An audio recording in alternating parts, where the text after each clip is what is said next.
देखिए यहाँ पर जो साइंस में जो फिजिक्स का चौथा लेसन है, उस चौथे लेसन में बायो सेवर्ट का जो नियम है बहुत ही इम्पोर्टेंट नियम है। उसको दूसरे नाम से ये भी जाना जाता है, किसी धारावाही चालक तार के कारण उत्पन्न चुंबकीय क्षेत्र की तीव्रता, उसी को नाम से बोलते हैं बायो सेवर्ट का नियम। क्योंकि इस नियम को किसने बताया था? बायो और सेवर्ट दो वैज्ञानिक थे, तो उन्हीं के नाम पे उसका क्या रख दिया गया है, उस नियम का भी नाम वो रख दिया गया बायो और सेवर्ट, यानी बायो सेवर्ट का नियम। देखिए बायो सेवर्ट का नियम होता क्या है वो देखिए।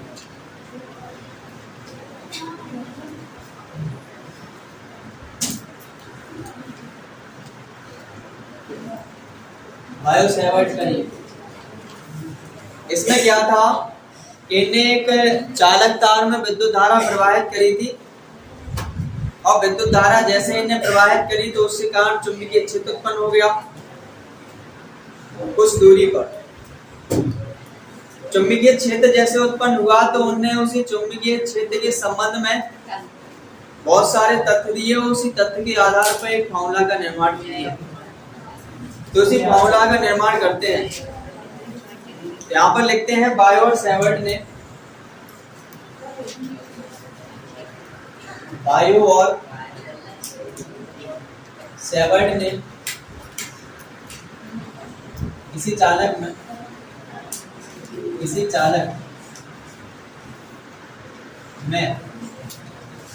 विद्युत धारा प्रवाहित की,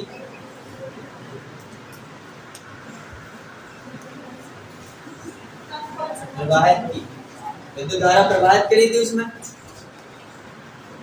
जिसके अल्पांश भाग के कारण, चालक है जो उसका एक अल्पांश भाग होगा, उसके कारण जो चुंबकीय क्षेत्र उत्पन्न हुआ उसके संबंध में उन्होंने क्या दिए, कुछ तथ्य दिए। तो वहां लिखते हैं जिसके अल्पांश भाग डेल्टा एल के कारण उत्पन्न चुंबकीय क्षेत्र के संबंध में, निम्नलिखित तथ्य दिए।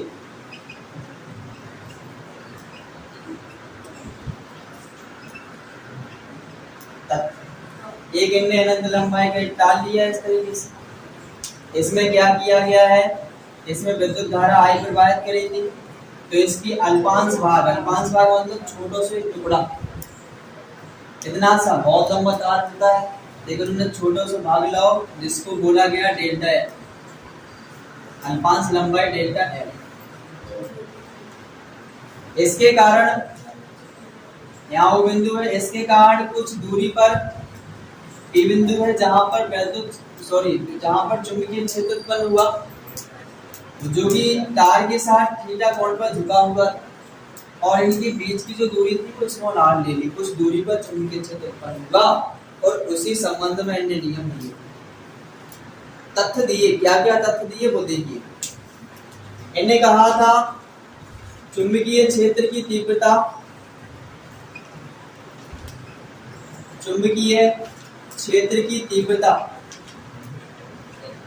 एक अब अल्पांश है तो अल्पांश ही मान लो, चुंबकीय क्षेत्र उत्पन्न होगा थोड़ा सा, इसलिए डेल्टा बी वेक्टर लिख दिया। चुंबकीय क्षेत्र की तीव्रता अल्पांश लंबाई के समानुपाती हो, या बोल सकते हैं प्रवाहित धारा के, पहले लिख लो, यानी चुंबकीय क्षेत्र की तीव्रता प्रवाहित धारा के समानुपाती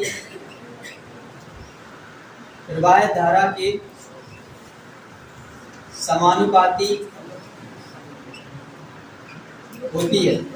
अर्थात हम लिख सकते हैं डेल्टा बी प्रोपोर्शनल आई, इक्वेशन पहला। दूसरा नियम क्या दिया इनने, यानी दूसरा तथ्य क्या दिया इनने कहा चुंबकीय क्षेत्र की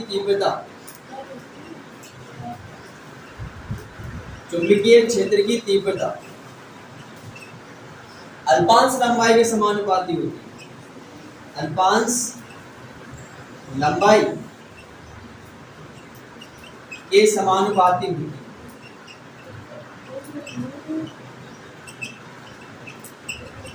अर्थात हम लिख सकते हैं डेल्टा बी प्रोपोर्शनल, अल्पांश लंबाई क्या है इसमें, डेल्टा एल, यहाँ पर लिखेंगे डेल्टा एल। इक्वेशन हो गया सेकंड, तो इक्वेशन बन गया, दो तत्व दे दिए। तीसरा तत्व क्या दिया है इन्हें, आगे देखो। तीसरा तथ्य दिया है इन्हें कि जो थीटा कोण है ना, इस पर भी निर्भर करता है। तो उन्होंने सीधा सीधा कहा कि चुंबकीय क्षेत्र की तीव्रता साइन थीटा के समानुपाती होती है, या बोल सकते हैं चुंबकीय क्षेत्र की तीव्रता ज्या कोण की ज्या के समानुपाती होती है। कोण की ज्या मतलब होता है साइन थीटा। यहाँ पर लिख सकते हैं चुंबकीय क्षेत्र की तीव्रता, चुंबकीय क्षेत्र की तीव्रता साइन थीटा के समानुपाती होती है।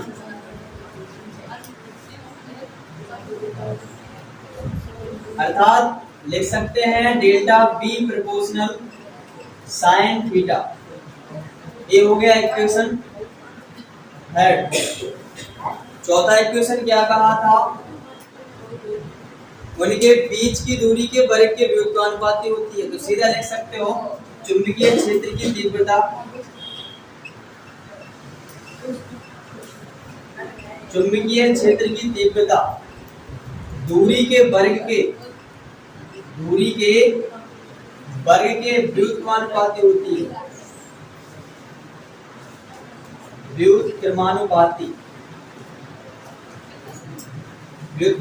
होती है। यानी हम लिख सकते हैं डेल्टा बी प्रोपोर्शनल 1/r²। ये हो गया है समीकरण चौथा। अब चारों समीकरण को एक साथ लीजिए, सब में डेल्टा बी मतलब लेफ्ट साइड लिखा हुआ है सब में। तो एक साथ क्या नियम बनेगा देखें, यहाँ लिखेंगे चारों नियमों को एक साथ लेने पर, या चारों समीकरणों को एक साथ लेने पर, चारों समीकरणों को एक साथ लेने पर, एक साथ लेंगे तो क्या बनेगा, यहाँ पर डेल्टा बी प्रोपोर्शनल जो ऊपर जो है ना, तो जो ऊपर गुणा में याद है जो समानुपाती है, I into delta L into sine theta. तो यहाँ पर क्या लेंगे, I into delta L into sine theta, और जो बटे में है r², बनेगा। अब जैसे यहाँ पर प्रोपोर्शनल का चिन्ह हटाते हैं, बराबर का चिन्ह आ जाता है, और एक नियतांक आते हैं। यहाँ पर लिखेंगे डेल्टा बी बराबर μ0/4 और into I into delta L sine theta, और बटे में r²। ये सूत्र बनता है जहां पर μ0/4 क्या है, नियतांक है।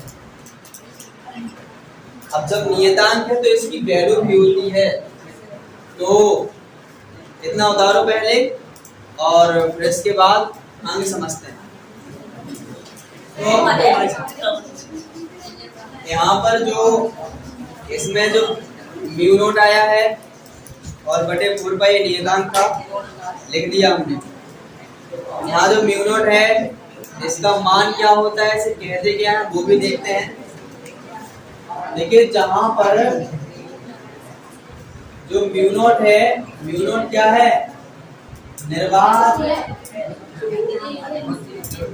निर्वात की चुंबकशीलता, या ऐसा लिख सकते हैं निर्वात में चुंबक की चुंबकशीलता,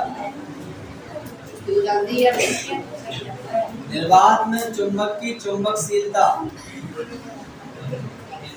या इसी को बोला जा सकता है पारगम्यता।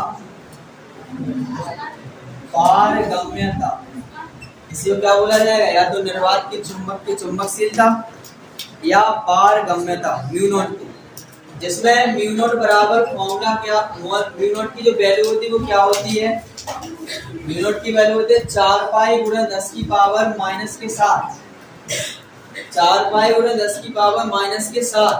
मात्रा किसका होता है, न्यूटन प्रति एम्पियर स्क्वायर, न्यूटन प्रति एम्पियर स्क्वायर। बनता कैसे है देखिए, मात्र रटना नहीं है, बनाना है। जैसे फॉर्मूला लिखा था डेल्टा बी, ये लिखा ना, डेल्टा बी बराबर क्या है, mu nought upon 4 pi into I into delta L into sine theta बटे में आर स्क्वायर। आवाज नहीं, यहाँ पर 4 पाई क्या है, एक नियत राशि, इसका कोई मात्रक नहीं होता संख्या का, साइन थीटा कोई मात्रक नहीं होता, हमें म्यू नॉट को चाहना है, इसको छोड़ दोगे 4 पाई को, म्यू नॉट इतने छोड़ दो, ये आया क्या डेल्टा बी, जो यहाँ पर क्या है बटे में, तो इस तरफ क्या में चला जाएगा गुणा में, पहुंच जाएगा नहीं, क्रॉस मल्टीप्लाई करो, जी यहाँ पर क्या है गुणा में, तो इतना क्या में आ जाए बटे में, यानी यहाँ लिखेंगे I into delta L into sine theta, तो साइन थीटा कोई मात्रा नहीं, उसे छोड़ दो और 4 पाई को भी छोड़ दो। अब यहाँ डेल्टा बी का मात्रक लिखवाया था हमने क्या, न्यूटन प्रति एम्पियर मीटर लिखवाया था, क्या लिखा था, न्यूटन प्रति मतलब बटा एम्पियर मीटर, न्यूटन प्रति एम्पियर मीटर लिखा था, इनटू यहाँ पर देखिए दूरी है आर, क्या है दूरी, दूरी का मात्रक क्या होता है मीटर, तो यहाँ पर वर्ग है को आर प्लस मीटर स्क्वायर हो जाए, बटे में आई का मात्रक क्या होता है एम्पियर, तो यहाँ एम्पियर लिखो, गुणा डेल्टा एल मतलब लंबाई, लंबाई का मात्रक क्या होता है मीटर, देखो 1 मीटर जो 1 मीटर जो मीटर स्क्वायर हो जाए गुणा में, तो मीटर स्क्वायर से मीटर स्क्वायर कैंसिल हो जाए, बचा क्या है न्यूटन, और बटे में बचो एम्पियर, एम्पियर यानी एम्पियर स्क्वायर, देखो बन गया मात्रक, को रटना नहीं होता है, बनाना पड़ता है, प्रत्येक चीज को सिद्ध किया जा सकता है, आसानी से बनाया जा सकता है। जैसे यहाँ पर मात्रक बना दिया गया होगा, क्या बना है इसका मात्रक न्यूटन प्रति एम्पियर स्क्वायर, जहां भूलने लगो उसे ऐसे बना दो, समझ पाए। अगर यहाँ पर देखा कि इसकी वैल्यू कितनी होती है, इसकी वैल्यू कितनी निकल के आई 4 पाई इंटू 10 की पावर माइनस के साथ न्यूटन प्रति एम्पियर स्क्वायर, तो यहाँ पर डेल्टा बी बराबर क्या हो जाएगा, रखियो जरा म्यू नॉट की वैल्यू रखियो जरा, कावन है 4 पाई गुणा 10 की पावर माइनस 7 बटे में 4 pi into I into delta L into sine theta बटे में 4 पाई से 4 पाई कैंसिल हो जाए, बचेगा 10 की power minus 7 into I into delta L into sine theta बटे में आर स्क्वायर डेल्टा बी, इसका मात्रक क्या होता है न्यूटन प्रति एम्पियर मीटर, या लिख दो सीधा टेस्ला, समझ पाए, कोई डाउट, देखो डरना नहीं है, यहाँ तक तुम्हें फॉर्मूला याद रखना है, जो मेन है mu nought upon 4 pi into I into delta L into sine theta बटे आर स्क्वायर।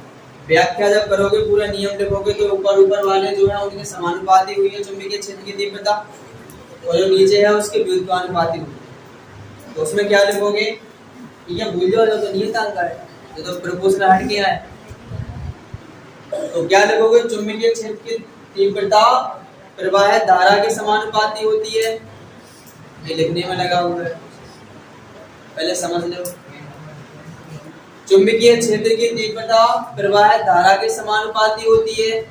फिर दूसरा पॉइंट लिखा था चुंबकीय क्षेत्र की तीव्रता अल्पांश लंबाई के समानुपाती होती है, लिखा था।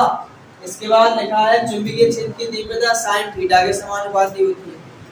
फिर तीसरा क्या, चौथा क्या लिखा था, चुंबकीय क्षेत्र की तीव्रता दूरी के वर्ग